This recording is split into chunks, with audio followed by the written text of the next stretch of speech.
longer had to question you if you want to try and give them. Oh, okay. I was about to say, I'm not speaking.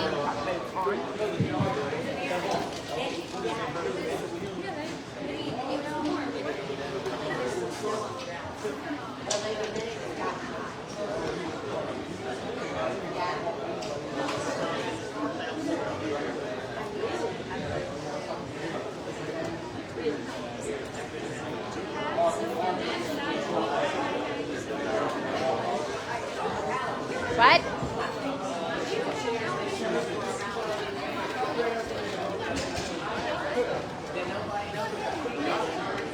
Now they do. Sorry, I have something in the third one. I'm gonna go get my space. Okay, just pay attention.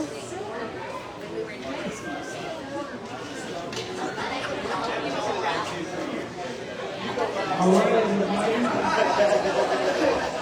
everybody have your attention, please. All right, Augusta, so we're here now. Thank you all for making it out again. I hope that you had some good drink and some good food here. Now what we're going to do is we're going to begin the Q&A. So we are live streaming. You can see there like 3 phones. So we have a mic now. We go around, and this is an opportunity for you to ask me or Joe anything about either one of our work or a question that you want to ask us. Can you guys hear back there? No, we're watching. Good. Okay. Hey, glad we have this. What? Louder. Little louder. Okay.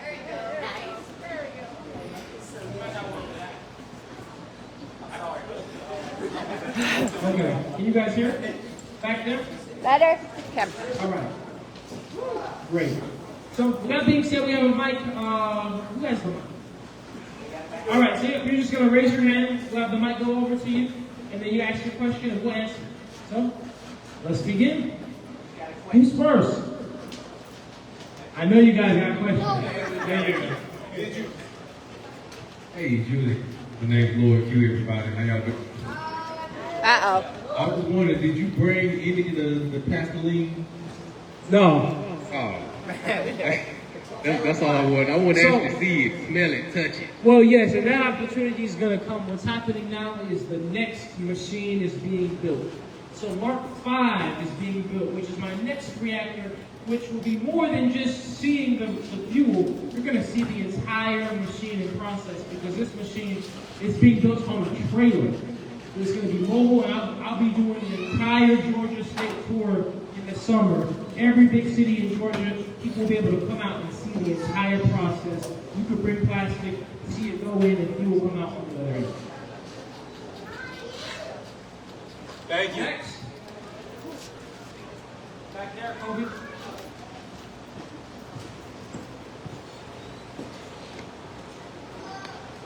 Hello. My name is Caden. Nice to meet y'all. Hi, Kate. Okay. How did you figure out how to make that plastic gasoline? So I built my first machine when I was 17 years old in high school. It was self-taught. And what I did was, so I was in a welding class at the time for my junior and senior year, so I learned how to weld. But I also wanted to always do something for the plastic problem. And I would continue to ask questions about the plastic problem, because all I could hear about was how bad it was, how much is in the oceans, how much is in everything. But I was like, nobody's providing a solution. So I started to just ask, like, okay, what is plastic? Why don't we recycle plastic? Because if those of you who don't know, less than 1% of plastic is recycled. So that means that if you have a recycle bin in here, you throw 100 water bottles in there, you're lucky if one gets recycled out of that. So almost no plastic is recycled. I wanted to know why. So I looked it up, and it's because for almost all plastic recycling, it's mechanical recycling. Turning one water bottle into another water bottle, right, for instance. And that is very limited in how it works. Because, for example, you can't recycle a bottle if it's too contaminated, if it's too dirty. You can't recycle a bottle if it's mixed with other types of plastic, because there's 12 different types of plastic. Plastic is not just plastic, right? And so in figuring that out, I realized, no, there's no way how we're doing it is going to work. There has to be a different way to recycle. So then I asked that question. I said, how else can we recycle? This is before AI. I was just putting this into Google. And I found out there's a process called pyrolysis. But that first kind of me figuring out what plastic is. Because I was like, well, what is this thing, right? Like, how many, by raise of hands, how many of you in here know what plastic is made of? So you see, not many people know, and you guys in here watch me, so even more of you know than just average people. But I looked that up, and plastic is made of petroleum. It's made of crude oil, the same stuff that we make fuel from in this world. So when I figured that out, it was bingo. I was like, oh, but we have to turn it back into fuel, because not only is that the best way to truly recycle it and get rid of it, but it's something useful too. Because you know, it's super cheap to make plastic. Why would you ever pay more for a recycled piece of plastic when it costs almost nothing to make? So I just looked that up, and I found the process of pyrolysis, which is what allows you to turn plastic back into fuel. And so, after I did that research, then you know what my next question was? How can I build a pyrolysis reactor? And then I literally just found guides online, built my first one, and then I started to innovate and implement microwaves. Then we eventually, with Joe's help, implemented solar panels and now power the machine. And so now, 5 years in, the machine is able to take sunlight and trash and make fuel. And now we're going to be able to do that on the road with the world's first solar mobile continuous microwave pyrolysis reactor. So great question, and thank you. Who's next? Oh, you guys wanted to clap. You can. So, my name is Logan, and I'm from Idaho, but my question is kind of a conspiracy. Are you a little afraid of big oil trying to take you out about finding a way to manage plastic and recycling it into their company so that way they don't take you out? Do you guys think I'm afraid? Well, there you go. There's your answer. I'm not afraid. You shouldn't operate in fear. And I'll let Joe speak on this too. But, if you really are committed to doing something, being in fear will not help you do it at all. It's only going to slow you down, make it less efficient. So it's all about your, with you in your mind saying, am I doing this for real or am I not? And when I started at 17, I knew it was going to be a hard journey. I knew it was disruptive, it would make a lot of people upset. And I also know that it's what the world needs. And so I went in with that mindset, and there really is nothing that would deter me from doing what I'm doing. And what do you have to say to that, Joe? Tree. Yo. I don't know if y'all know this, but I've been getting attacked by every side for like the last 8 years. The attacks just kind of get varied and different, but there's no fear. We hadn't done anything wrong. There's no reason to be scared. And, history is full of very forward-thinking, inventive minds that were snuffed out too early because people didn't like what they were doing. But now there's cameras everywhere, and we have thousands of people who know that we post every day. And if we ever stop posting, something is wrong, correct? And no, there's no fear, but there is a recognition in my mind that there are a lot of unseen forces that do not like the things that either one of us are doing, and they would like to do anything they can to just get our focus off of it. It doesn't matter what you're thinking about as long as you're not thinking about something that you should be thinking about. And so no fear, just a recognition and a tip my hat that, hey, we know you're out there trying to do everything you can, and it's not working. Julian has been through some pretty bad stuff, and both of us, between cyber things and helicopters and government agencies sending you letters and making you talk and waste your time, they're just trying to do it all the time. And also, how can you can't be scared of something that's already happening all the time. So no, but they have not tried to take us out, and I don't think that they will because we have done nothing wrong.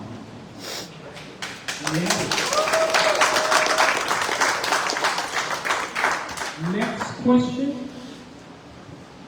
I know you guys have questions. Don't act shy now. I know you guys got questions. My name is Jacob Rodriguez. I love the message you last night, Joe. Seen you on a few times, but what is your end goal once you got everything in stone? To what do you want to do? Do you want to expand and try yourself? maybe put Step yourself- closer because it's cutting out. There you go. You're good right there. That should be fine. Where the class? It must be the mic. The mic must be on here. We can put it down a top ladder. So, love what y'all do and respect it. When you figure out everything and get it how you want it to work, what is your end goal? Do you plan to move throughout different states and maybe hire people, or just continue to do it for yourself? Sure, I'll answer your question. Alex, can you please turn that mic on and off and see if we can get that working again? So his question was, what is the end goal? Is this to get this machine everywhere, different states, to eventually have people working for Nature Jab making these machines? So the end goal, there's two goals. So there's Nature Jab, which is my company that's been building the machines. I founded. I just started also my nonprofit, Jab Innovations. So we'll first start with Nature Jab. Nature Jab, the goal is to get these machines everywhere. So we're building the next machine, Mark V, which will be on the trailer, which will be a new precedent for these machines when they can be mobile, right? When that happens and when that's mastered, Nature Jab is going to manufacture the trailers. So governments, businesses, individuals can purchase these plastic into fuel trailers, right?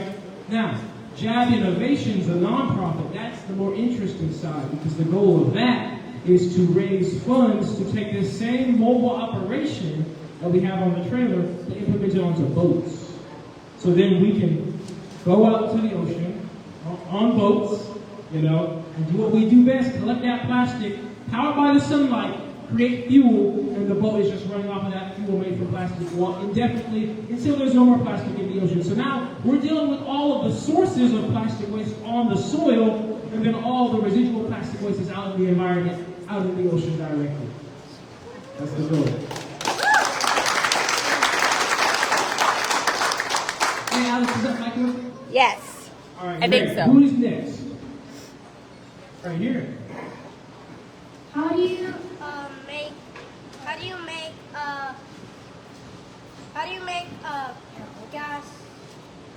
make gas through plastic? How do you do that? That's a great question. Yes, great. Hey, round of applause for him, guys. Great question. How do I make gas from plastic? So, here's how it works. I have a chamber that the plastic is put inside of. A big chamber that's closed to the air. And it's put under vacuum. That means all of the air and oxygen is sucked and pulled out of the chamber. That's the first step. When that happens, plastic cannot catch on fire because a fire needs oxygen and air to exist. So the plastic is in this chamber with no oxygen, and then I have microwaves that turn on, just like in your microwave oven. Same type of microwaves. They turn on and they heat up the plastic. The plastic melts into a liquid, and then that liquid breaks down into a vapor. Think about it almost like how water becomes steam. Here's the thing. The plastic does not catch on fire. This is not combustion. This is not burning the plastic because there's no oxygen. So the plastic can't catch on fire. It instead turns into a vapor. That's petroleum vapor, right? It's a chemical change. This is now the vapor of crude oil because that's what plastic is made of. It's made from the same stuff that we drill from the ground. So it returns into a crude oil vapor, and that vapor can then be condensed. Just like how, we have condensation with water. The clouds rain, and rain is condensation. This vapor condenses and it turns back into crude oil. So now the plastic has turned back into crude oil through microwaves in a vacuum environment. And now that crude oil can be collected, and there's some vapors that never turn back into oil. They stay vapor forever. That's natural gas. That's compressed into tanks, and then that same natural gas is later used to refine the crude oil into gasoline, into diesel, and into jet fuel through a process called fractional distillation. That is the process that every big refinery uses to refine crude oil into different fuels, and how that's done is by the boiling point temperature. So essentially you take this crude oil. Crude oil has gasoline, diesel, and jet fuel mixed in it all at once, but they're inseparable because they're all oils. So you need to first boil that crude oil to the temperature, the boiling point of gasoline, which is about 100 degrees Celsius, 212 Fahrenheit. You raise it to that temperature, and then just gasoline comes over. And then you want diesel. You have to bring up the temperature even more. You have to go to about 400 degrees Fahrenheit. That's about 200 or so C. All right, now you got diesel. Then jet fuel kind of comes in between. Point is, you have different temperatures to get different fuels out, and then you can test these different fuels based off of a few different properties. One of them, and the easiest, is the flashpoint test. So for example, we don't know what happens if you put a match on gasoline, right? But what happens, who in here knows what happens if you take a match and you drop it in diesel? There you go. Nothing. Diesel doesn't catch on fire because it has a much higher flash point than gasoline. So that's one test I do to know what's the difference between gasoline, diesel, and jet fuel. You want to add anything, Joe? Because Joe is one of the few people in the world who has actually been out there and seen my machine operate directly. Yeah, it's pretty nuts. I remember the first time we got that thing going, because it takes a little while to heat up. And after a few little mechanical things, we had that thing squared up. And you can see it coming out of the distillation chamber. You can see it coming in the sight glass, and you can, when it gets in there and you pop the top, you can tell what plastoline is. Like, it does not smell like regular gasoline. It's completely different. I was there when they did the octane reading, 110. I've seen the machine run, take the plastic, shred it up, stuck it in there, drop it down. Man, and you see the little bubble start forming, it goes down in there, goes back up to the distillation thing, and back down to gas. It's pretty crazy to watch, but you know, I've seen it with my own eyes a few times, and it is one of the more amazing things I've witnessed. And I've seen a lot of really weird things. But Jab's weird thing just really blew my mind. And I can't wait, you know, to see it go around the country, but I'm ready to crash island. I'm telling you, that's all I can see. And so, man, I will say that Julian just being possessed by this idea, starting at age 16 is just anomalous to me.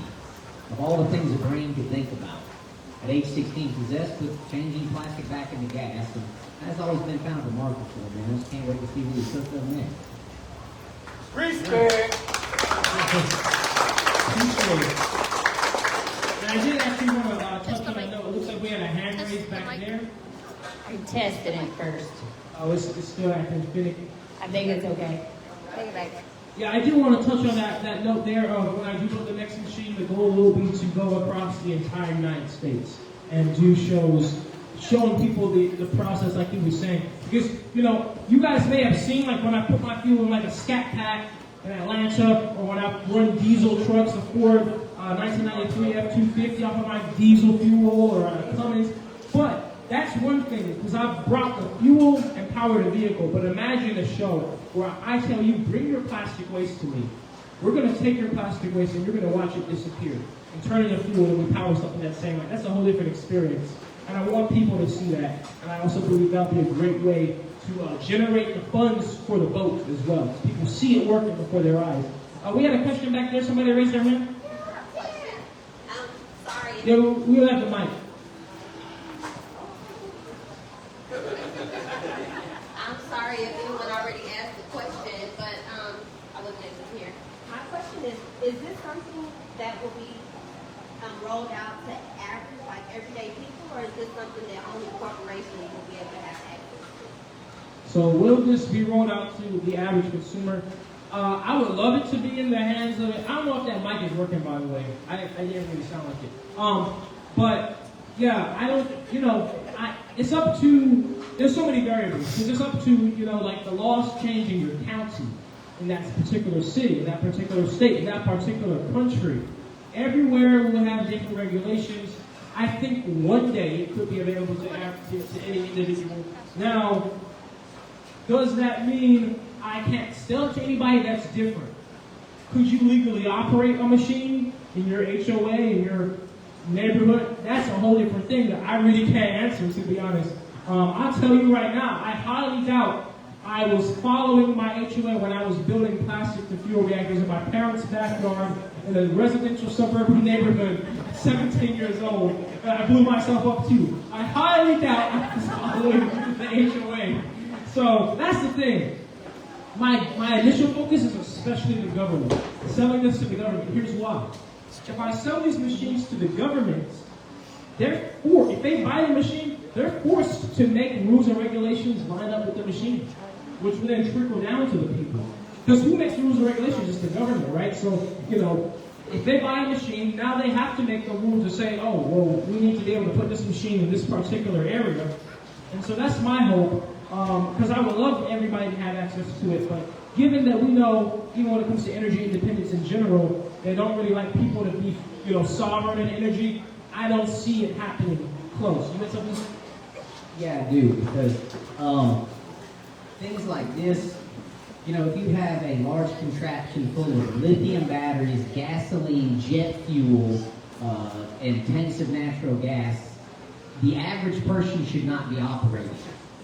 Like, I'm just being real. This is not, what I would call the safest stuff on planet Earth. It blends every form of engineering all into one. There's mechanical, there's chemical, there's electrical, there's thermodynamics. There are all kinds of stuff in there that would take specialized training and somebody smart to operate it. It is a safe process and everything, but just given all that's going on in there, anybody that's ever going to lay a hand on one of these is going to have to be trained by Nature Jack Inc. Respect. So you had a question there. Kobe, blue shirt right here? You had a question, right? Yeah, this is working. Okay. It's low. I had a couple technical Yeah, hold it up higher. See if it works. Better? Better. Okay. I had a couple technical questions for you. So you put them into a vacuum chamber, and it turns into a gas and separates into a vapor. Is the vapor created by the vacuum put on the tank, or is it created by the microwave? The vacuum? Yeah. Or is it the vapor? Yes. What creates the vapor inside Sure. the tank? Is it the vacuum or the microwave? Sure. So what happens, so plastic is made up of hydrocarbons, chains of hydrocarbons, right, that are really long. And they normally cannot be broken apart easily by anything. That's why plastic is not biodegradable. If you were to zoom in with a microscope far enough, you'd see long chains making up plastic. The heat breaks those chains into smaller chains. Plastic is a solid. Think about like a solid form of crude oil. The heat breaks those chains apart into smaller chains, and that vapor is the result of that thermal degradation. So how large is this tank? Because it would take a rather strong microwave for a large tank. So the tank, so it's 14 inches in diameter, about 8 foot long, and there's 9 magnetrons on it. So it's the equivalent of turning on 9 microwave ovens at the same time. That was my last machine. The next one on the train will be a little bit smaller, but yeah, you do get quite a bit of heat. The good thing about microwaves is they heat from the inside out. So you're not needing to heat up the entire chamber to break down plastic. It's directly focusing on the plastic. Microwaves heat up the molecules. Yeah, so Create heat. exactly, and anything that creates heat is vibrating the molecules and breaking them apart. So that vapor is the byproduct, the permanent chemical change of breaking apart the plastic If molecule. you're running 8 microwaves, you need quite a bit of solar power to do that, and a lot of batteries. Yes. Well, yes, his machine puts out a continuous 14 kW, correct? But when it was 12 kW, but then the accessories are like another 2,000 watts. The build we cooked up for the Mark IV was 100 kilowatts of storage with a 24 kW 230 output, and it would take up to 36,000 watts of solar an hour. It was 2 EG4 18 kPVs and then a bunch of Ethos batteries in a trailer. What would that be enough to power, Joe? So if we have 24 kW at 230 volts, that's about 110 amps continuous, so spikes up to 151. So for an 8-second spike for your lock rotor, and that, you Well, could, like how many homes could that power? People that don't understand. okay, so this would basically run, really 2 houses. Each inverter would get them, you mess a little around with, if you cut on all 4 burners of your stove, your AC and the water heater at one time, you might max out. But 100 kW, according to the DOE, a standard American home uses about 30 kW a day. So even if you figure that, I mean, enough storage, and each inverter will run a house, that you know, each one will take 18,000 watts of solar in there. If you think about that, it would make the 30 kW needed for a day in 2 hours. So, you know, what we cooked up when I was designing that system, we put it all in a trailer and put the outputs on the outside, so you could literally pull it up and run a plug and plug it in and backfeed anything. But the way I designed it in a custom trailer for Tim Fisher, shout out Tim, we designed it where all the batteries are in there, they're locked down, the inverters are on, and all 112 panels needed to completely maximize the system will fit inside the trailer. So you could take this up and package this trailer up and deploy it anywhere for, you know, you could run a field hospital off of it, and you could run a number of houses. So everything we're doing, yes, it's for pyrolysis, but like Julian's machine, we're also thinking of, hey, while we're designing this, why don't we make it smart enough that it could be used for anything else as well? I used to run power missions for people. Power generation, temporary power, that sort of stuff. Elon Musk, when I was running operation in Puerto Rico, invited me down to see a solar array that he had come up with, a solar power generator that puts out quite a bit of kW. You might be interested. Well, and I will say, when Jab and I were talking about this trailer build, I said, you know, this is really a city starter. Why? Because if you had one of these trailers, you would be able to deploy it. There's plastic waste everywhere. You wouldn't have to bring none.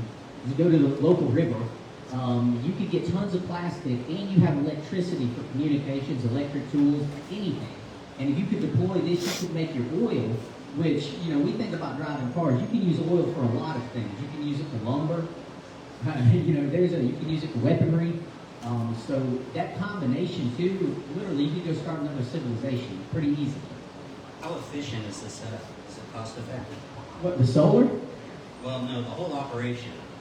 Basically, per the amount of output that you get out of it, is it efficient per the amount of plastic you have to use for it? So it's the conversion rate is 10 pounds to a gallon.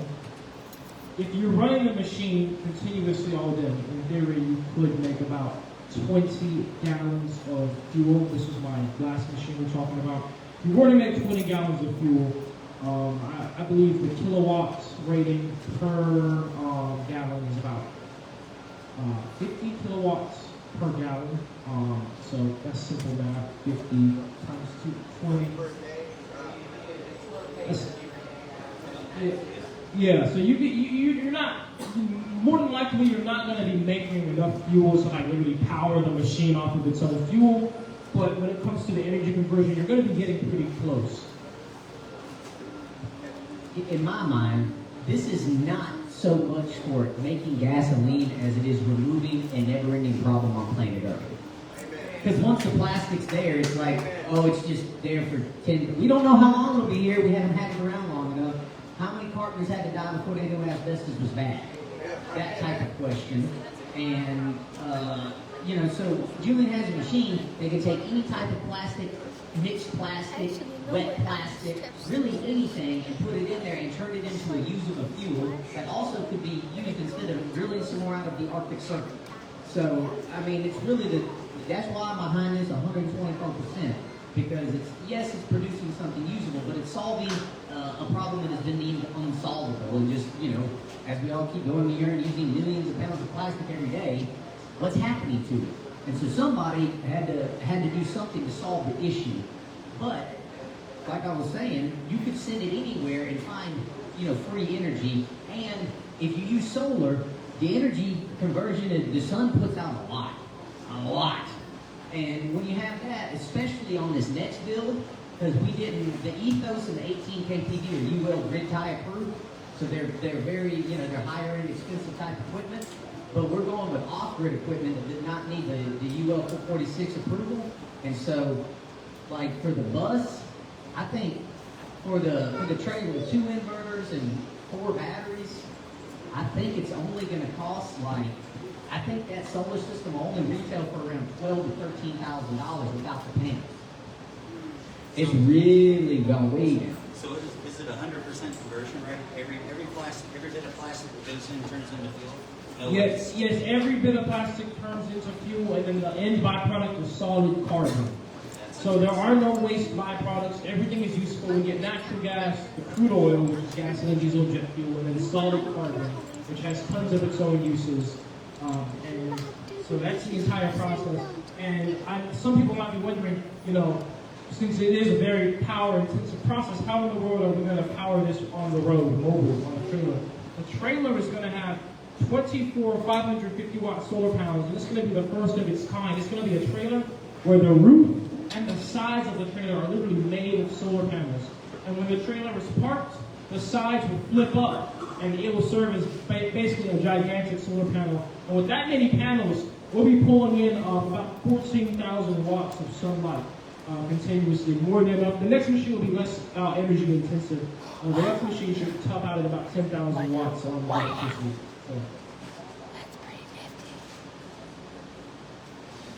So. The next question? Here. Who has another question? Hey, can I see that mic really quickly, by the way? This doesn't sound like it's working. Let me take a look. Hello. Oh, that was my tooth. Hello? Oh. You just gotta yell into it. Oh, okay. So you're And then it works. Okay, you're hearing everybody. You gotta hold the mic quite close. You got it? All right. Who? Right here. We got a question right here. One to bounce off of all of that. Where's the toxic chemicals that plastic puts off when broken down going? So, of course, plastic has things in it, like, what do they call it? BPA, for example, right? That's normally a toxic chemical in plastic. So, here's the thing about pyrolysis. Pyrolysis breaks apart everything with the heat. So, this is actually a thing you can do too. You can literally put, for example, Roundup inside of a reactor, glyphosate, pesticides. They are broken apart. Usually, a lot of these toxic chemicals, what makes them especially toxic is that when they get in your body can't break them down. They're hydrocarbons. Well, plastic is a hydrocarbon too. So the same heat that breaks down the plastic conversely breaks down any of the toxic parts of the plastic, and it's fuel.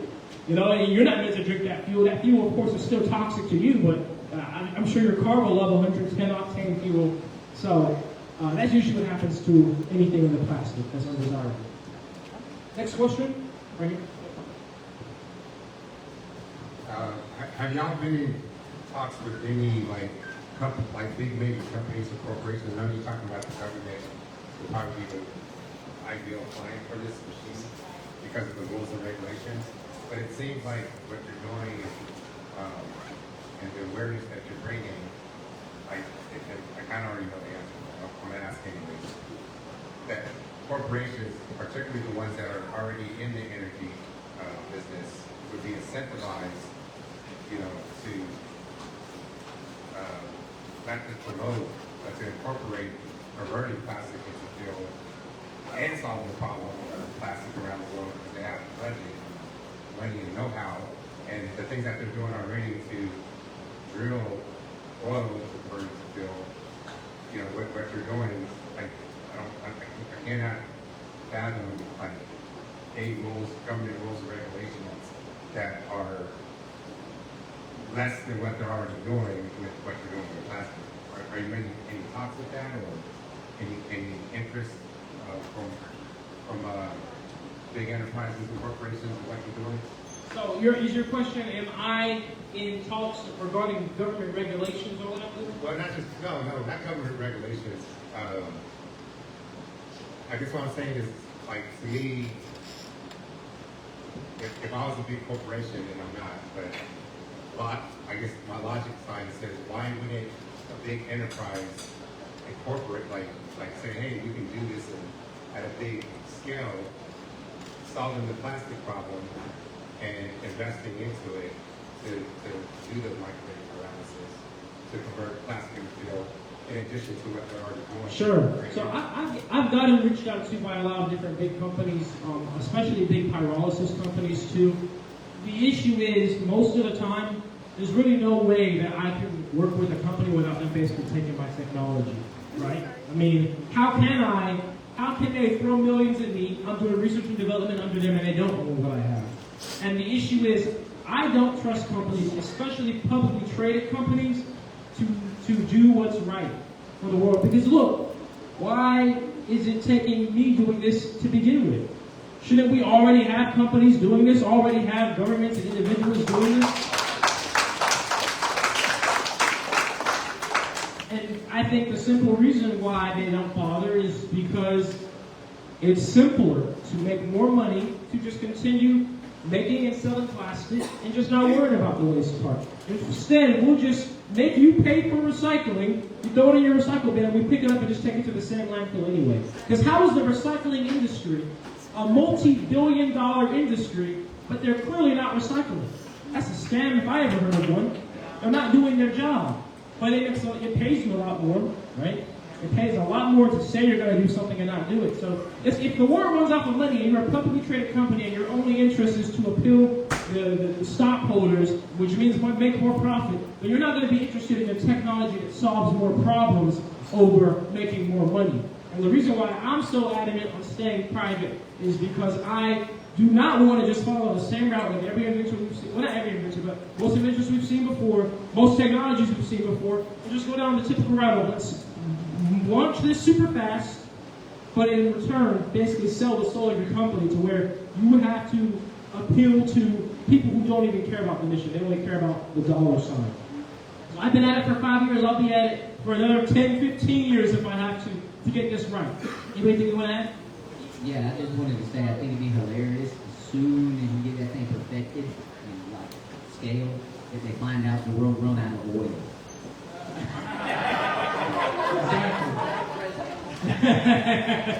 Yeah, I feel like Mad Max in here. Question back here? Brody's got a mic. Okay.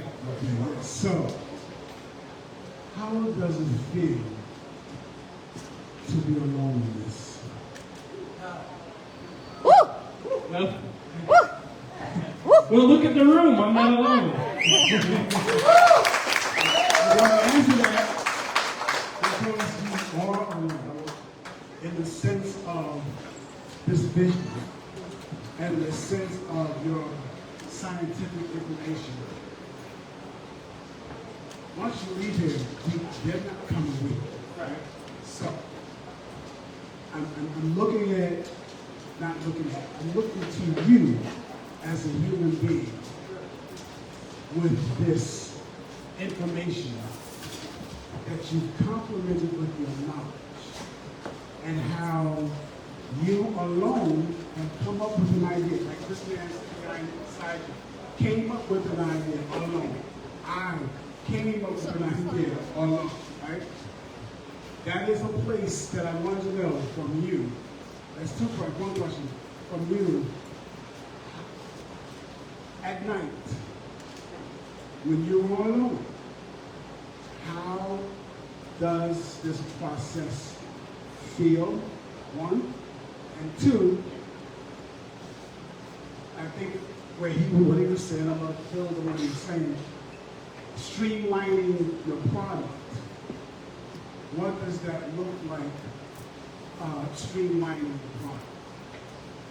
All right, good question there.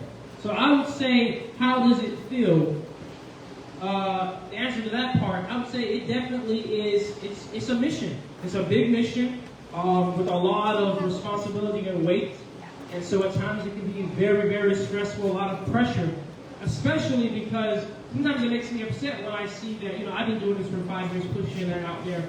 And, when I go and look, I don't really see anybody else out there with the same ambition pushing this. Like, I kind of almost wish that there was somebody almost being a copycat so I could have a little break. Because sometimes I'm like, dang, I'm still really the only person out here building these reactors, pushing it out to people like that. This is real. If I don't do it, nobody else will.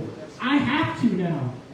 I started wanting to do this mission just from the simple state of I want to get rid of plastic for myself, but now, I've involved the whole world, all of you are my family. All of you are rooting for this just as much as I am. I have to stay at it. Because at this point, if I were to give up or quit, what is that saying to everybody? What is that saying to the world? right? That's just saying we're going back to how things were, or we're going to allow a system in place to tell us how our world and our earth is going to be, and how our future is going to be, that our children should have microplastic in their brain. Hey, I just read something.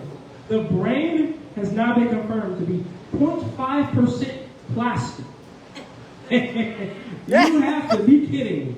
And what are they doing about it? We see this, right? I don't think we need to wait on the proof that that's not good. So that's the type of pressure I feel where I'm like, it doesn't really matter how I feel. It doesn't matter if it's a good day or a bad day. It doesn't matter if I'm stressed or I'm feeling good, if I have the funding I need or if I don't. I have to do this. I have to find a way to make this work, because if I don't see who else will.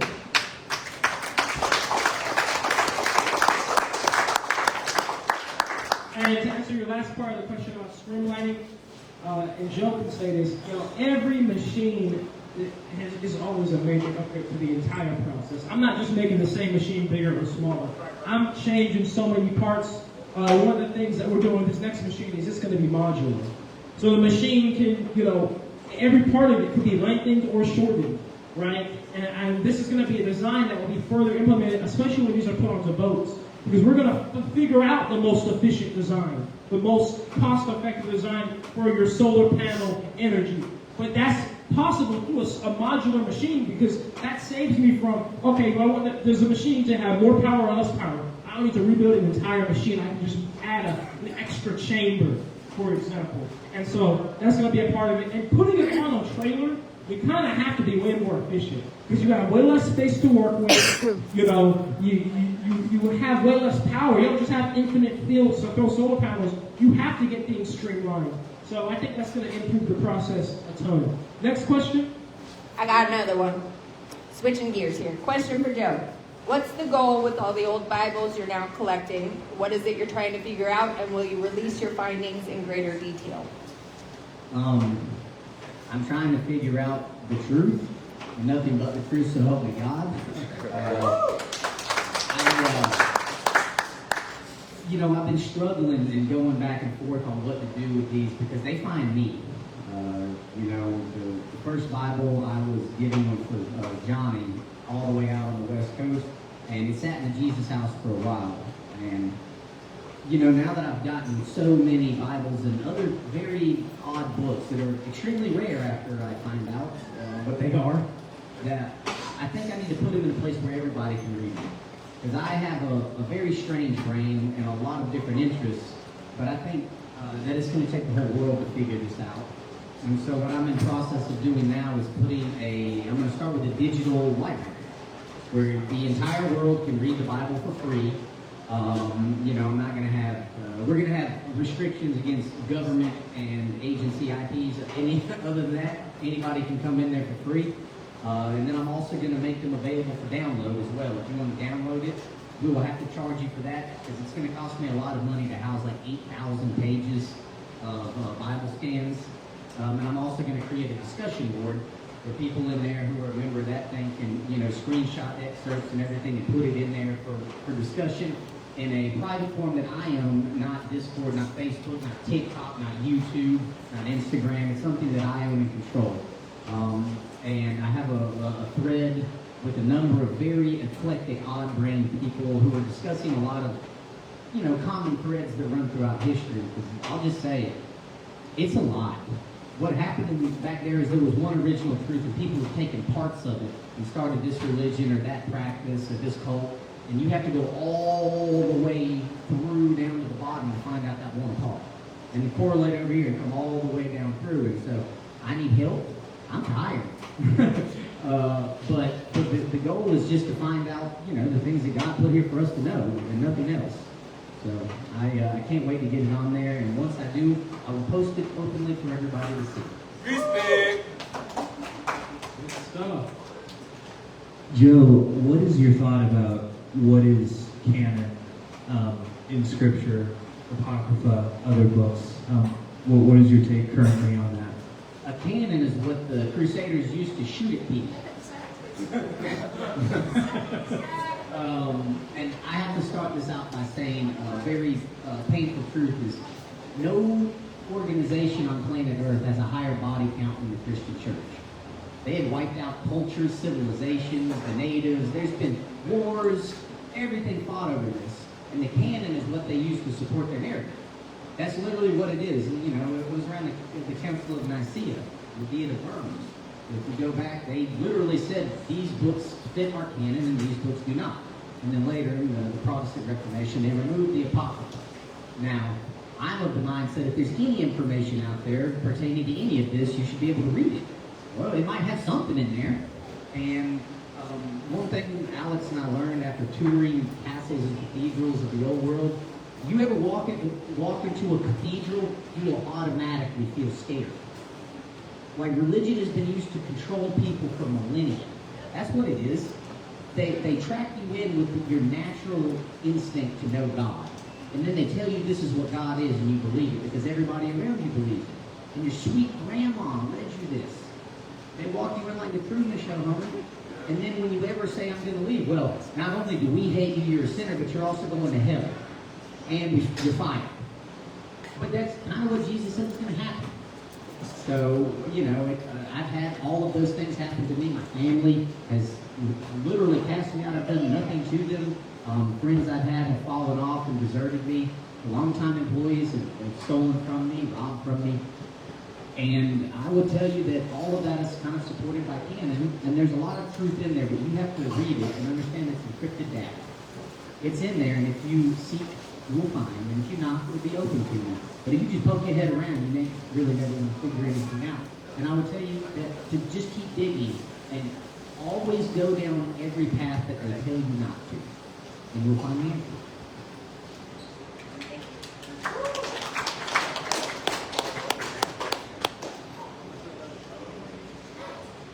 Okay, so I actually have a question for both of you. I think that it's already been asked before, but I really would like to know, what are you both going to do if something were to come and take everything that you have? Because they don't have to give us an explanation. They don't have to give us a reason at all. They just come, they make you sign a piece of paper, they tell you that you're crazy, tell everybody around you that you're crazy by making up a story. What's your plan for that? Because we've seen it happen over and over and over again. And it's like, I'm just so tired of seeing them win. I'm so tired of it. So I would like to know, do you guys have a real plan? Do you have a community behind you? Do you need more of a community? How can we help you get there? Well, first of all, there is no such thing as anybody making you sign a piece of paper. It's up to you to sign something at the end of the day. You want to start on that one? Yeah, I never signed a plea bargain. I can vouch for that. Okie doke. I would tell you, I'm doing that on Monday. I'm going to court because people have gone and filed statements saying I've done a bunch of things without a scrap of evidence. Welcome to the land of the free. And I would tell you that they can't take what I have. Why? Because all you ever own in your entire life is your body and your abilities. The things that you think you own are the things you leave behind. And so anywhere I go, anything if they took everything from me, I could build another one. No problem. You can't take what I have. And if you kill me, you really haven't done anything to me either. You just turned me loose. And so I have that mindset, and everything that I own, I have literally earned off the sweat of my back. Everything. And I started houses myself, I started these businesses myself, and I've never had anybody help me except Randy and Alex. That's it. And so I'm not fearful of anybody coming to take what I have. You know, if they wanted to take my job, I always say, be my guest. Good luck. You think you do my job? Go for it. But you know, on that note, online platforms, things that we have, yes, they can, and they have hacked, and they keep going in there, and we have a team of people that help both of us with a number of things. You know, we have some attorneys, we have some cyber people, and adding more to the list, because if y'all couldn't tell, we do a lot. There's not a whole lot of time to play defense when you're always playing offense, and could use more. But I wanted to tell you that no fear of them taking what I have in here. They don't even know what's in here. I've never talked to ChatGPT, you know, and I'm going to keep it that way. And my answer to your question is yes, it is, a relevant question for sure, because we've heard about what's happened to other people in the past and all this. And my solution is by absolutely publicizing everything. So my best solution is my next machine, I'm going to make the blueprints public. It's open source. All my machines I've already shared online. They're considered public domain. Nobody can patent them and shelf them. They're for the world. There are certain parts of the machine that only I know how to build, but that's going to be in my book. And everybody's going to know how to make it. So it's like, okay, if you do take me out or make me do any type of thing or whatever, I think it would only inspire more people to actually kind of double down. Because then it's like, oh, now he was really onto something because they came after him. Now we know that this mission needs to be continued. So that's my perspective. And the truth is, I really don't care about what their, play may be, because my intentions are pure. And most importantly, I've already completely set in my mind that I'm not going to be bought out. I'm not going to sell out. I'm going to make it public for people. If I was playing their game and I want this to be big business and I wanted to be the only owner of it, they got me. Because you're right. I am trying to patent this, all these things. They can just take my patent, shelf me, make me shut up. But I'm doing this for the world, and I'm going the harder route. Crowdfunding things, community funding things, starting my own natural products to help fund things, whatever I need to do. So that way it does stay with us, and that it doesn't really matter. I'm just a vessel, right? I'm just a vessel for this work. And the truth is, if anything were to happen to me, the work would just be assigned to somebody else. So that's my perspective. Respect.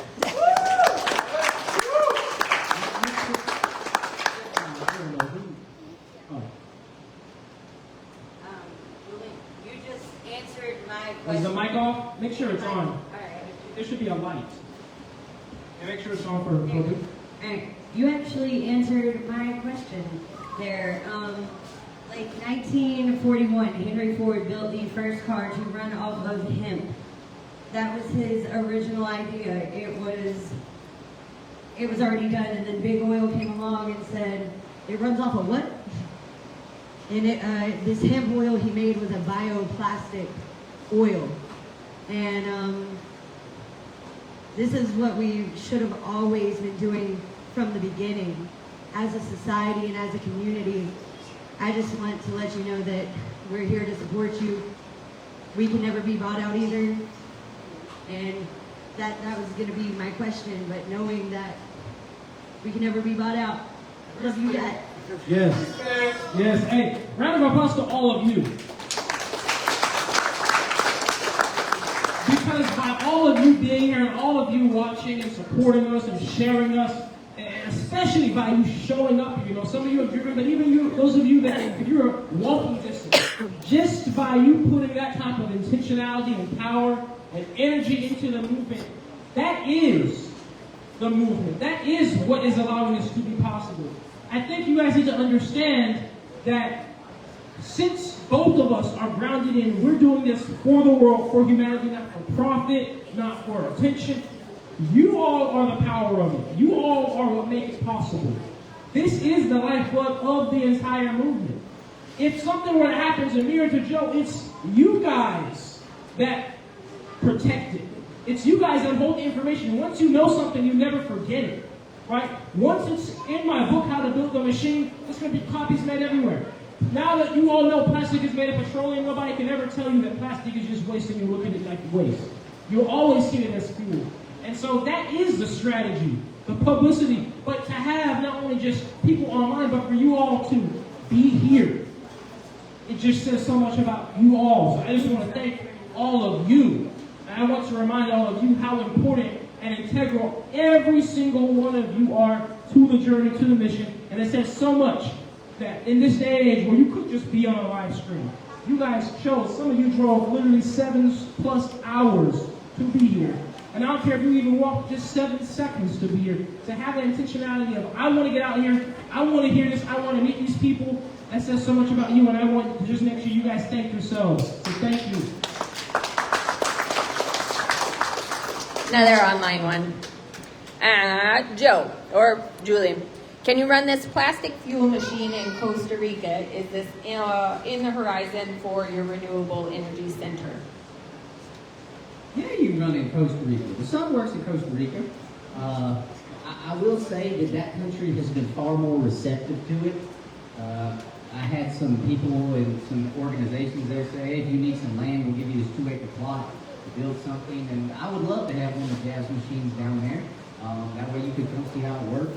Right now we're working on this Mark V build, but I have a number of things in the work down there, none of which I have publicized for a number of reasons, but I will tell you that it will be a renewables energy center featuring every form of energy we know, and then some we might have forgotten. And more will be revealed on that. I will say right now, is put this thing on a trailer and drive it through every climate zone in America. Altitude, desert, heat, humidity, cold, and make sure that it works well with solar and the pyrolysis under all conditions. And then once that's been proven, I mean, the world's your oyster. I just want to go to Trash Island. Costa Rica's nice, but I want to get the trash out of the ocean. Sorry if that was rude. That was another question on that. Have you partnered with any large corporations yet to start working on the offshore? No, I'm not partnering with any large corporations. Not large, a company that will help you collect the shit out of the water. Well, no, because we're not doing that yet. But when the time comes, we'll definitely probably collaborate with the technologies that already exist to collect plastic out the ocean, or we'll just work conjointly with them. That's a collaboration that actually makes sense, right? Because they did their own research and development, we did our own research and development, and we're just working together with the technologies, not they own somebody's technology. So I do want to say that I have the guy in my email. I talked to him. He has the patent for the machine that scoops plastic out of the ocean. It's a little like Dougie boat that goes around and it scoops it up. Because we were, when thinking about the Trash Island thing, the most craziest part is there's stuff living in it, guys. There's sea animals. I mean, there's 2 of them bigger than the size of Texas. And somebody's going to have to jump in the water and pick the critters up first. And I volunteered. You can get in that water. Sure. I'll keep my black ass on the boat. I can't swim, by the way. I just don't want to swim in the ocean for black. Yeah, that was actually one of my questions with teaming up with the ocean cleanup people and all this stuff. Going back to what you were saying earlier about who you are, what you stand for. Mike closer. Going back to what you were saying about who you are, what you stand for both of you, your missions and what you're standing on, and then the people that you are attracting and influencing with your purpose. My question to you is, who is your authority and who do you answer to? I would say I answer to the Most High. That's it. Your mama? God Malice. I don't have a website. I don't have that problem. If you listen to Alice too, she's in the same room. Thank you. Yeah. Yep. This journey was bestowed upon us. This is not ours. This was given. All we're doing is following the directions. For the community that really wants to support what you're doing, what is the best way for us to support? Is it just monetary donations? Is it collective, sending of plastic to you all? Like, what exactly could we do to help support your mission? So there's a few different options. The first option and most immediate option is what you are doing immediately right now, which is being here, sharing the mission, showing up for things like this. So that's why I'm so grateful. We're all so grateful. Thank you all. Blessings upon all of you. Another thing that's also here tonight that directly supports is Jab Aroma. This is my all natural products brand.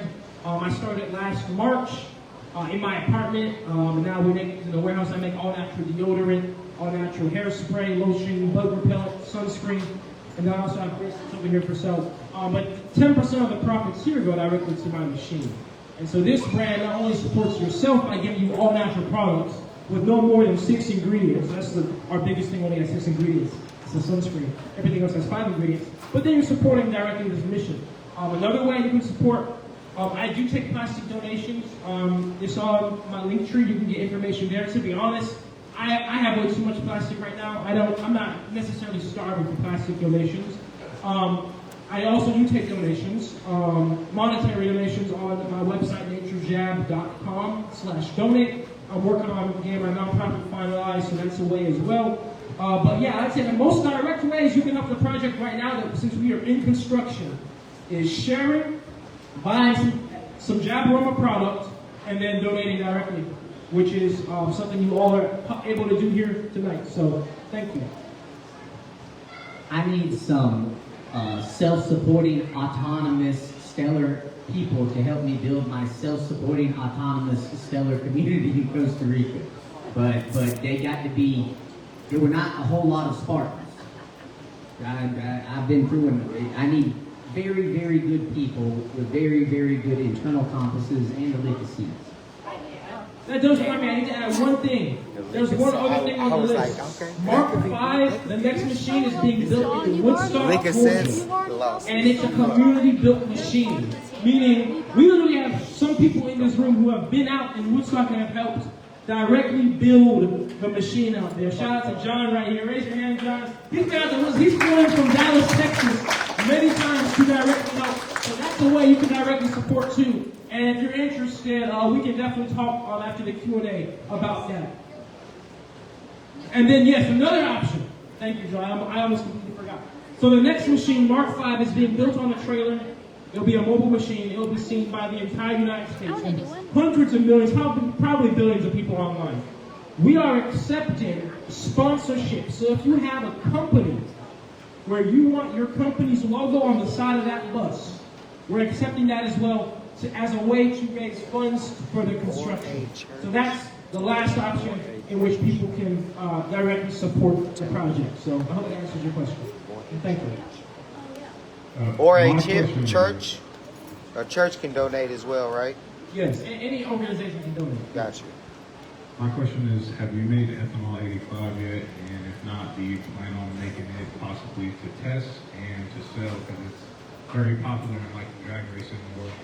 So I have not made E85 fuel. Ethanol 85 fuel is not possible to make out of plastic because ethanol is a bioproduct made from corn or any other organic matter. Plastic and plastiline are hydrocarbon products, almost more synthetic products. Now, E85 is a high octane, like around it's 100 plus. Plastiline has a high octane. So you go to the pump, you have 83, 87, 93. Plastiline is 110. And we saw that because I put plastiline in BMW S1K, which is a BMW super bike, in Miami last year. The bike ran amazing. We put the plastiline inside of a Scat Pack in Atlanta, ran amazing, and then we're going to do a race car pretty soon. So the plastiline can work in race engines. Thank you. Thank you.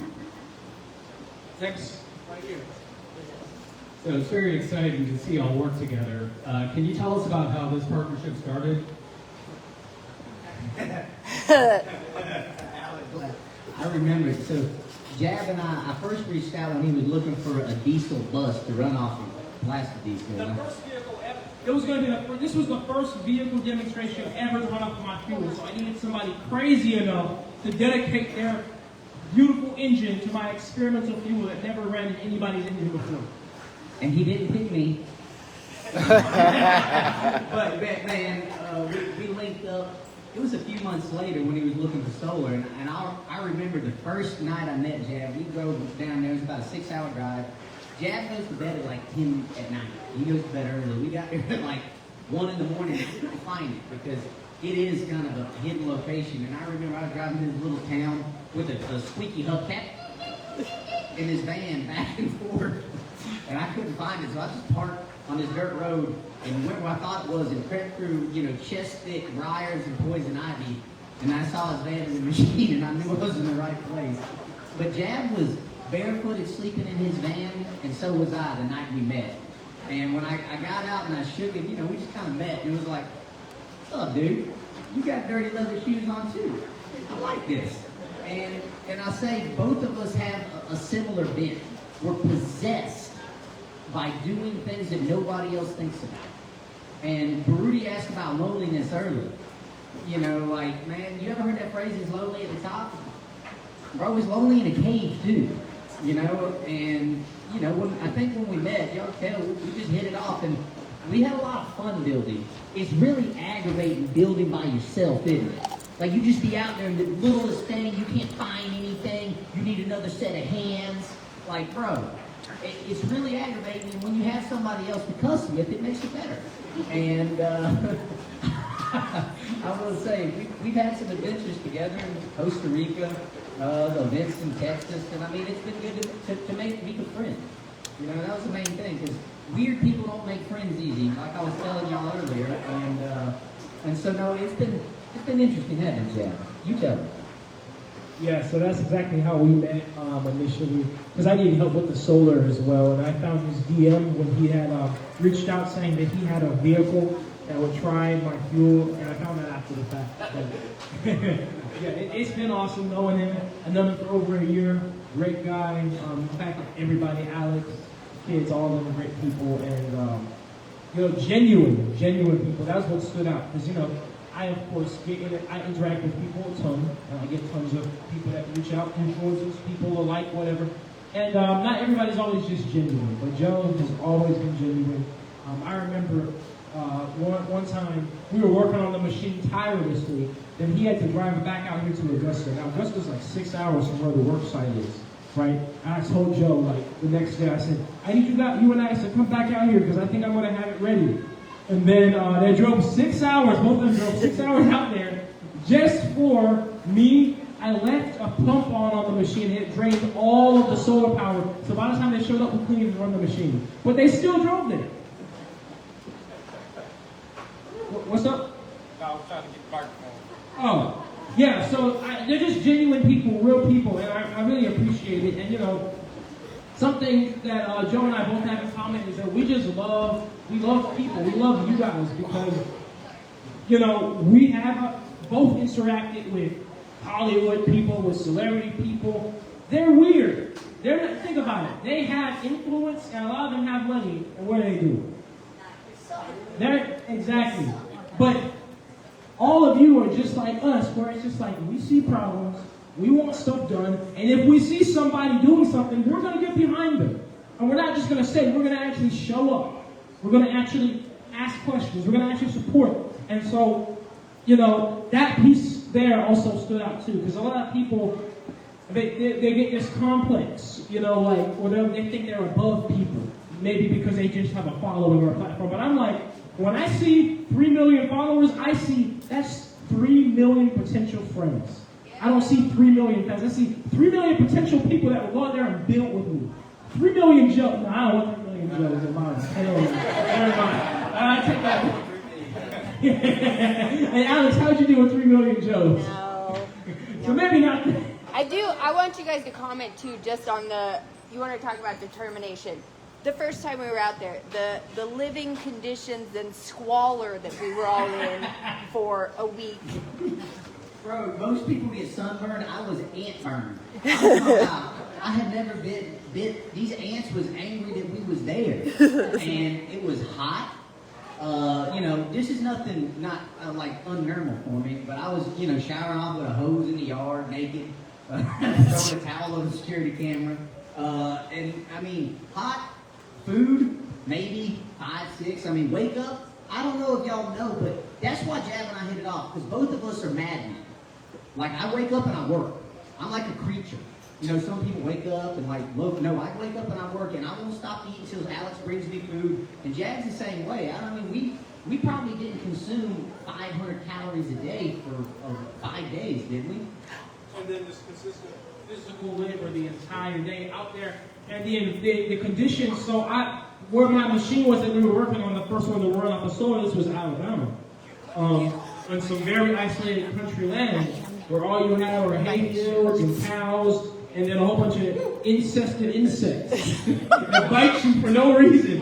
You get bit by an ant, and you get bit by its brothers, cousins. Those woody aphids, those little white there's all those little white flying bugs that bite. It's crazy out there. So somebody was asking me earlier, actually, why I made my mosquito repellent, Zaparoma. I made this because of Alabama, because it will be 100 degrees, bright sun, and mosquitoes are still out. I'm like, what on earth? And it was not a choice. It's like, I'm either going to put on long sleeves and die from the heat, or I'm not going to have long sleeves on and die from mosquitoes because I don't like off. I always hated it. So I'm like, I'm going to make my own blend of a lotion, mosquito repellent that works, and I did just that. And so, we tested it. I tested it out there, but the conditions were always so rough. And then on top of that, I did not live in Alabama. I'm from Georgia. I still live in Georgia. I was driving 4 hours every day and 4 hours back. If I wasn't sleeping out there. If I was sleeping out there, I was sleeping in my van. That was the night I actually got, one night out there, I got circled by a helicopter. That was in Alabama, which is why it was such a big deal, because this is a piece of land so isolated that you never hear helicopters go over the sky. A piece of land so isolated, you barely ever even hear semi-trucks drive by. That's how isolated this piece of land was. So for it to be 10 o'clock at night and have a helicopter out of all places fly under the radar at the tree line, Black Hawk military helicopter, and circle you 6 times with a spotlight shined at you in your van, that's when we knew there was something up. There were some eyes trying to tell me they were watching, because it's like, you don't do that by accident out there. And, but going back to the determination, that was definitely a huge part. In any mission that anybody does, no matter what you're building, you have to stay perseverant and you have to stay determined. That's why I was saying earlier, when people were asking me, am I scared, for example, I said no, because I knew from the beginning it was going to be difficult. So that's what it is. You have to know from the beginning when you start something, are you going to see this through? Because if you're going to see it through, no matter what you're doing, at some point it will be difficult. You also have to ask, are you ever going to sell out? Right? If you know you're never going to sell out, then you know it's going to be extra difficult. Because you know why? Because then you know that you're going to, when the temptation comes, you're immediately going to say no. And the temptation is always about making something easier. Always about, hey, let me tell you guys, when I was 17 years old, no, 19, I was just getting started online. I had I think 100,000 on TikTok. I had this guy reach out to me, and he was from California. He was like, hey, I see what you've been doing. I love your work. The first thing he did was buy a monthly subscription to me for $30 a month. So it kind of already made me trying to be nicer to him. It was like a psychological play he did. But anyway, he reached out and he was like, hey, we have this facility here in California. We love to just come, we believe in your technology. We just love to have you come work for us. And we'll give you the space. We'll give you $100,000. All we want is half of your company, 50%. That's it. And I was like, I'm 19, never did a business contract in my life. I've only ever owned a few other businesses. And so I was like, that's a lot of equity. He's like, no, in the business world, that's normal. 50%, $100,000, that's normal. That's just what we do. And I came so close. I came so close to actually doing it, because at that moment, I thought that was my only way to get the funding I needed, to get the location I needed. And it was just one day I just was on a call with him, and all of a sudden I just saw his eyes just didn't look right. And I just told him, no, I don't want to. And then his eyes really changed, and I'm like, oh, I dodged a bullet there. But the point is, that was temptation. And you see, if in my mind I already had in my head, I'm just going to sell out for the first person that offers me money, I would have sold half the company, $100,000. Come on. And then you best believe the deals I've got now are even better, right? But it's like, I know I went into this knowing I'm not giving up, I'm seeing this through, I'm also not selling out. So with that perspective, the determination to do something is the most important piece. That is the blood of it, of saying no matter how hard it gets, I'm going to get out there. I blew myself up when I was working in my parents' backyard. That's how I ended up in Alabama, because I had family property out there 4 hours away. That didn't stop me, despite being 4 hours away. I said, how can I do it, right? I never said I can't do it. You have to talk to yourself the right way, in your mind. Right? Before you even say a word out loud in your mind, you need to say to yourself, how? To any problem. Never say I can't. Never say this is impossible. Or you've already shut down all the avenues in your mind. So that's what I always did. That's how I started with the plastic, is instead of saying, we'll never get rid of plastic, we're doing it, I said, how can we get rid of plastic? How can we recycle? And you just keep finding the solutions, but you have to stay determined. So that's my answer. You got 2 options, finish or quit. Yeah, exactly. Quitting is not an option. What time is it, by the way? 7:05. Oh, okay. Yeah, but 25 minutes. All right. This question here is for Joe. But first, I want to introduce myself to any young man in here between the ages of 16 and 24 years old. My name is Lord Q. I am the creator of a framework called the Flourisher 321 Man. It is designed to take a young man from confusion and uncertainty to thriving and flourishing. Right quick, Joe. Oh, and if you want to get with me later after this, I have a message for you guys that is going to serve you. That is going to usher you into lordship on your journey of manhood. But Joe, right quick, what happened to the Spartans that you put together to build the Costa Rica town village? And are there any TV shows in the work, anything like that? I know you were saying something on your page about some guys was in your email about making a show. So is that something that's coming too? Okay. First of all, I had some people come down to Costa Rica, and I admittedly was looking for some diamonds in the rough, and all I got was some rough, and no diamonds. I had to come back here to do some things, and I'm here a lot longer than I thought I'd be. Work is still progressing down there.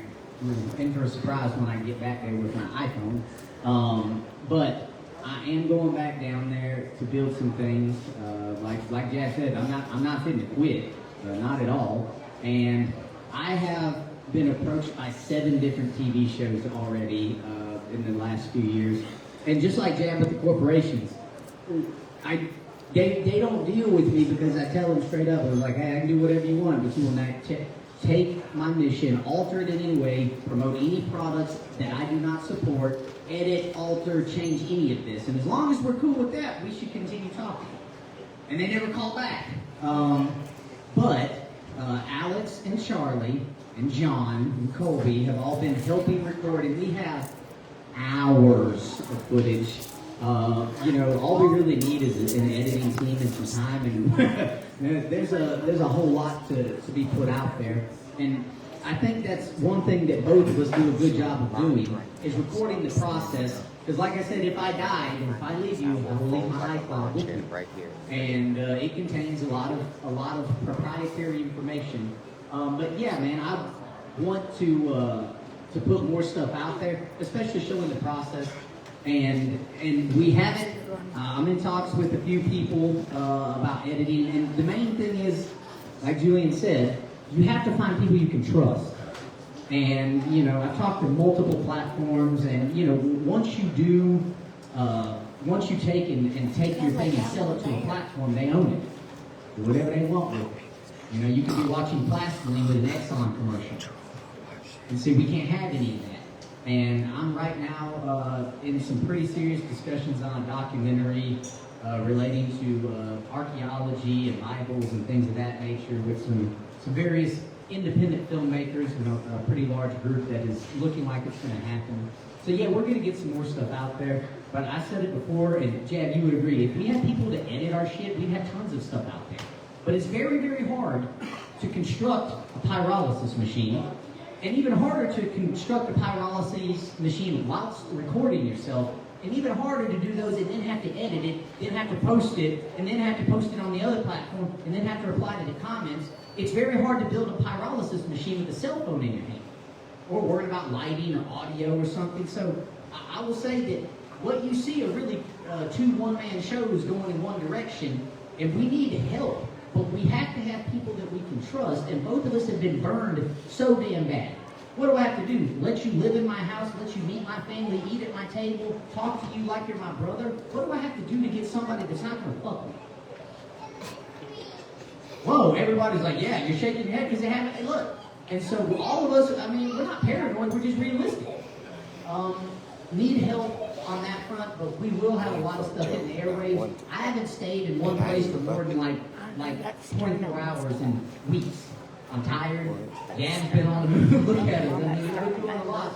And I know that Jab has a lot more coming out. Right now, aren't you documenting the whole YouTube thing? The whole build is being documented on YouTube in long form. So you can see how he's building this and cooking it up. And yes, building reality, the series is happening, just a little more delayed.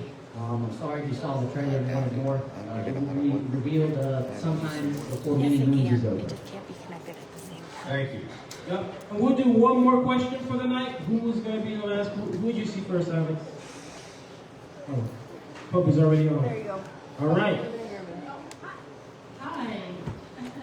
I have a lot to share with you guys. I wish we could sit down for some hours, but I do want to ask Joe about the artifacts that you were finding, or people that were finding in Mexico. Were they in Mexico? Is that what? And what did they actually discover about those artifacts? I mean, obviously there's a lodestone or crystal that gives off electricity.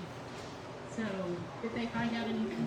Well, I have taken these. Julian's looked at them, and I took them to Parker as well. I figured Parker would, tell me exactly what it was. And we looked at them for a number of hours, and all we have are more questions. Every explanation I can come up with checks 3 or 4 of the 4 boxes. They're putting out, I thought it was frequency energy. It was putting out DC energy. Frequency would be AC. One of them operates independently, the other one doesn't. The base puts out voltage on this one, the base does nothing on that one. One's an orange light and one's a white light. Here is what I know. Whoever built these is messing with us. Because an extremely smart individual will know what less smart individuals are going to think. That's why every plausible explanation I can come up with checks 3 or 4 boxes. And I've x-rayed them, there's not a battery in them. There is something that looks like a battery with a non-metallic center. It's the opposite color of a battery. And I don't know what it is. I have no idea, but like I said, I'm working with a group of guys on a documentary. I'm under an NDA on it, so I can't say too much. But there are a lot of people doing a lot of things in this regard, and I don't know. Everybody who's seen, a lot of people here have seen them in person now, and if you actually get there and look at them, they're just inexplicable. I don't know why somebody would take the time to craft something like this. If they had the skill to do this, they'd be building a tile bathroom for $10,000 this week. It wouldn't be, spending months crafting a rock and hiding it in the ground for 100 years on the hopes that a tourist would one day come down there and pay $2,000 for something. Doesn't make any sense. And so, I just know that they're telling us something in there. I'm just not smart enough to know what it is yet. But once again, I'm not going to quit. I either have to keep going and find the end of it. And once I do, I promise I'll let you know. Oh, I already have an idea. That's what I'm saying. Ma'am, we all have a lot of ideas, and I'm not discounting that at all. What I'm saying is, they don't make any sense. I can't figure it out. And if I can't, it's a little ghetto place. It makes sense to me. It makes sense.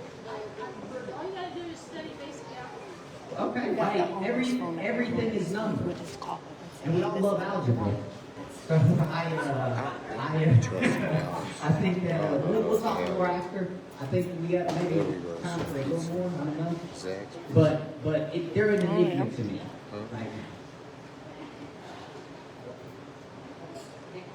And Charlie, do one yes or no? Are you sure? Look, as soon as you click on it, if they did a pizza sauce like that, that's some child. So, I thought this was something that we've heard how we can help Julian individually and how we can all support his mission, but I think something that can help and affect everyone here today and help like planet Earth in general. What would you guys say? What is something that people can start doing at home in their everyday life? Because not enough people are held accountable. A lot of people like to say the sentence, I'm one person, I can't change the world, but there's 8 billion people saying that and they're going to changing. So what do you guys say to everyone here today and whoever lies is seeing this, that they can go home and start doing, to actually keep doing something, not just saying? Well, I will tell you that I could be anywhere in planet Earth living as lavishly as I want right this second. But I heard one day that it was easier for a camel to pass through the eye of a needle than a rich man in the kingdom of heaven. And I've also theorized that maybe if I did certain things like wear old clothes, or live like a minimalist, or exist off of solar, and other people thought it was admirable, maybe they would emulate. That's why I wear old clothes. That's why I live in a van. That's why I'm a minimalist, because that's how I think. I don't think you should take anything new out of planet Earth. There's tons of stuff around here that can be reused. I don't use an air conditioner. I don't use hot water. I don't eat a lot of food. Everything I have is used. And I am doing everything I can to the best of my ability to not take anything out of here and leave everything better than I found it. Me, the kids, everybody, anytime we walk anywhere, we pick up trash. You see us. And I go around doing anything within my power to leave it better than I found it. And if everybody would get on that, look at your closet. go home and go, why do I need all this stuff? Why do I have an air-conditioned storage unit for my excess shit? Like, when is enough too much? And I think if you start asking yourself those very personal questions about your habits and how much you take out and how you influence it, what your thermostat is set on, and that 30-minute shower that feels so good, who cares? I don't want any of that. I seek discomfort because it's good for me, and I think that other people, if you agree with that and you want to make a change your personal habits and let your light so shine before men that it will be seen. Respect. And I say that everything starts from internally with any type of change anybody wants to make. Years and years before I ever built a single plastic into fuel reactor, I actually spent my early high school years in a lot of isolation in nature, with a lot of self-reflection and time to learn myself and discover myself. I really believe that's the first step to anything because, you know, if you are purely doing things externally just because you might be a little bit motivated by somebody, it's just a trend, right? And you eventually will stop. But, you know, we all have a passion. Everybody, you guys made it out here, so you clearly have it within you to be a doer when it comes to things of that need to be done in this world. And I think it really all starts with exactly that, the internal path of self-mastery, because that's going to come into play one day or another. Because guess what? Whether you're when you are building something successful, it's going to be challenged. You're going to have people report you, for things, cybersecurity attacks. You're going to have that, your foundation challenged, but that's why your foundation is built on something within you, not external to you, that can't be taken, right? And so what you are seeing is truly, like when I'm building my machines, this is an external thing, right? But what it really is the product of my soul and my spirit being in tune with my ideas and my imagination. I see something in my head and I'm putting it into reality by hard work, by discipline, by focus. And so what I would say is, that's what I recommend to everybody, that it all starts with you, and it all starts with your relationship with you and self-reflection in every little way, because those all will come into play one day or another on your journey and on your mission. And I truly believe if your intention is right and your heart is right, which I know all your intentions and hearts are right because you're all here, well, as long as you do the right self-mastery path, it will eventually all unfold and just naturally work out where all of a sudden you're doing something that's needed. Because I believe that we were all given a purpose, and we were all given and bestowed a mission by God, and it was our choice whether we go on that mission or not. And it's up to us to unlock that path within us, and up to us to stay on that path. But we all have it. It's within all of you, and like I said, I see it in all of you because all of you have made time out of your day just to be here. So that says enough alone. And you must believe in yourself, and you must believe that you are just as capable of making a change. Of course, it's easy to see how big the world is, how big the problems are, and say, what's the point? But you have to remember that you're here. That's the point. You were put here for some point, to do something, even if it is just to inspire people, or just to be a good example. But it all starts within you, because you need to inspire yourself and be a good example to yourself first. So, that's my answer to that. Thank you. And yes. We didn't do this in any of the last ones, but I want to get everybody for a group picture right here, because we're in Savannah Tree House. And when we wrap up here, everybody, we can get in one place right here, and I want to get a picture of everybody together. This is my hometown. Thank you, Augusta.